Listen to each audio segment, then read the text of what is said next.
ಸ್ವಾಗತ ಎದ್ದೇಳು ಕನ್ನಡಿಗ ಯೂಟ್ಯೂಬ್ ಚಾನೆಲ್ಗೆ. ನಮಸ್ಕಾರ ಸ್ನೇಹಿತರೆ, ಇಂದು ನಾವು ಭಾರತದ ಅತ್ಯಂತ ಪ್ರಾಮಾಣಿಕ, ವಿನಮ್ರ ಮತ್ತು ಪ್ರೇರಣಾದಾಯಕ ಉದ್ಯಮಿ ಬಗ್ಗೆ ಮಾತನಾಡಲಿದ್ದೇವೆ. ಅವರು ಬೇರೆ ಯಾರೂ ಅಲ್ಲ, ರತನ್ ನವಲ್ ಟಾಟಾ. ಅವರಿಗೆ ಹಣ ಇದ್ದರೂ ಅಹಂಕಾರ ಇಲ್ಲ, ಶಕ್ತಿ ಇದ್ದರೂ ದರ್ಪ ಇಲ್ಲ, ವ್ಯಾಪಾರ ಇದ್ದರೂ ಮಾನವೀಯತೆ ಕಳೆದುಕೊಳ್ಳದ ವ್ಯಕ್ತಿ.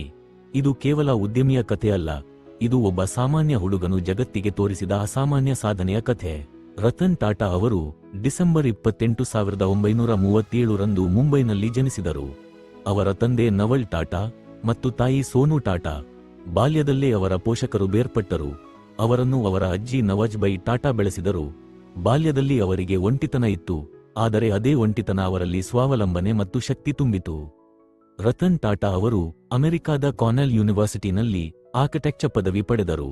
ನಂತರ ಅವರು ಹಾರ್ವರ್ಡ್ ಬಿಸಿನೆಸ್ ಸ್ಕೂಲ್ನಲ್ಲಿ ಅಡ್ವಾನ್ಸ್ ಮ್ಯಾನೇಜ್ಮೆಂಟ್ ಪ್ರೋಗ್ರಾಂ ಪೂರ್ಣಗೊಳಿಸಿದರು. ಅವರಿಗೆ ಅಮೆರಿಕಾದಲ್ಲಿ ಉತ್ತಮ ಕೆಲಸದ ಅವಕಾಶ ಇತ್ತು, ಆದರೆ ಅವರು ತಮ್ಮ ದೇಶಕ್ಕೆ ಮರಳಿ ಬರುವ ನಿರ್ಧಾರ ಕೈಗೊಂಡರು.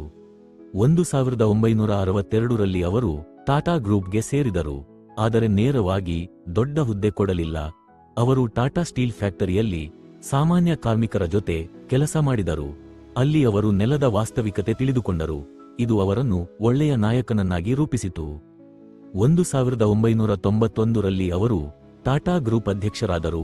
ಆ ಸಮಯದಲ್ಲಿ ಕಂಪನಿಗೆ ಹಲವಾರು ಸವಾಲುಗಳು ಇದ್ದವು, ಆದರೆ ರತನ್ ಟಾಟಾ ಧೈರ್ಯದಿಂದ ನಿರ್ಧಾರ ಕೈಗೊಂಡರು.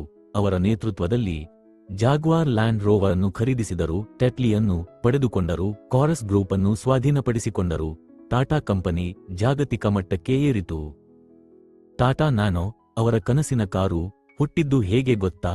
ಒಂದು ದಿನ ಅವರು ಮಳೆಯಲ್ಲಿ ಒಂದು ಕುಟುಂಬ ಬೈಕ್ ಮೇಲೆ ಹೋಗುತ್ತಿರುವುದನ್ನು ನೋಡಿದರು.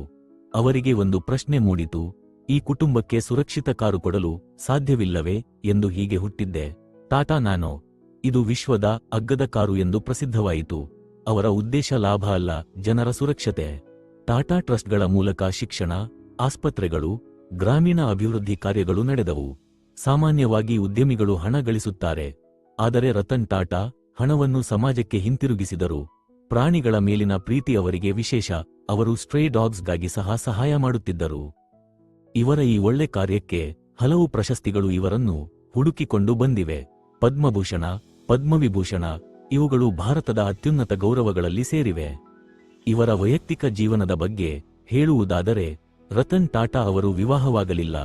ಒಮ್ಮೆ ಪ್ರೀತಿಯಲ್ಲಿದ್ದರು, ಆದರೆ ಪರಿಸ್ಥಿತಿಯಿಂದ ವಿವಾಹವಾಗಲಿಲ್ಲ ಎಂದು ಹೇಳಿದ್ದಾರೆ. ಅವರು ಸದಾ ಸರಳ ಜೀವನ ನಡೆಸಿದರು, ಅಹಂಕಾರ ಅವರಿಗೆ ಹತ್ತಿರವಾಗಲಿಲ್ಲ.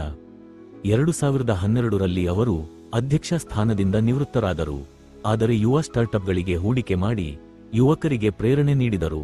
ಅವರು ಸದಾ ಯುವ ಮನಸ್ಸು ಹೊಂದಿದ್ದರು. ರತನ್ ಟಾಟಾ ಅವರು ನಮಗೆಲ್ಲ ಜೀವನ ಪಾಠಗಳನ್ನು ಹೇಳಿದ್ದಾರೆ. ದೊಡ್ಡ ಕನಸು ಕಾಣಿರಿ, ವಿನಮ್ರತೆ ಉಳಿಸಿಕೊಳ್ಳಿ, ಹಣಕ್ಕಿಂತ ಮಾನವೀಯತೆ ಮುಖ್ಯ. ನಿರ್ಧಾರ ತೆಗೆದುಕೊಂಡರೆ ಅದನ್ನು ಯಶಸ್ವಿಯಾಗಿಸಿ, ದೇಶದ ಅಭಿವೃದ್ಧಿ ಬಗ್ಗೆ ಯೋಚಿಸಿ. ಸ್ನೇಹಿತರೆ, ರತನ್ ಟಾಟಾ ಅವರಿಂದ ನಾವು ಕಲಿತ ಪಾಠ ಏನು ಗೊತ್ತಾ? ನಿಜವಾದ ಯಶಸ್ಸು ಎಂದರೆ ಹಣವಲ್ಲ, ಮನಸ್ಸು ಗೆಲ್ಲುವುದು. ನಿಮಗೆ ಈ ವಿಡಿಯೋ ಇಷ್ಟವಾದರೆ ಲೈಕ್ ಮಾಡಿ, ಶೇರ್ ಮಾಡಿ. ಮತ್ತಷ್ಟು ಪ್ರೇರಣಾದಾಯಕ ಕಥೆಗಳಿಗೆ ನಮ್ಮ ಎದ್ದೇಳು ಕನ್ನಡಿಗ ಯೂಟ್ಯೂಬ್ ಚಾನಲ್ ಅನ್ನು ಸಬ್ಸ್ಕ್ರೈಬ್ ಮಾಡಿ. ಧನ್ಯವಾದಗಳು.